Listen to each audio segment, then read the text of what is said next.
শুভশ্রীর মেয়েকে দেখে কি বললেন মিমি চক্রবর্তী। একটা সময় রাজের সঙ্গে সম্পর্কে ছিল মিমি চক্রবর্তী, সেই সঙ্গেই শুভশ্রীর সঙ্গে ঝগড়াও ছিল তার, কিন্তু এখন সেসব অতীত। সামনে আনলো ছোট্ট ইয়ালিনীর কিছু ছবি।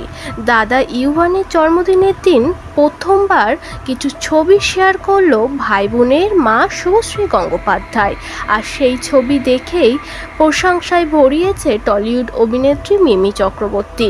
মিমি চক্রবর্তী জানিয়েছে, দুই ভাই বোনকে খুব সুন্দর লাগছে, যেন দুটো পুতুল বসে আছে।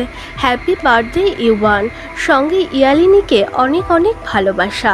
শুভশ্রীকেও এদিনকে দেখা গিয়েছিল খুশ মেজাজে। ছেলের জন্মদিনে ছেলের সঙ্গে টি শার্ট ম্যাচিং করে ছেলের জন্মদিন সেলিব্রেট করেছেন তিনি। নিজে ছবি শেয়ার না করলেও কাছের মানুষের সুবাদে সেসব ছবি ভিডিও সামনে এসেছে দর্শকের। জানা গিয়েছে শহরের কোনো এক মলে সেলিব্রেট করেছে ইউয়ানের 4 বছরের জন্মদিন।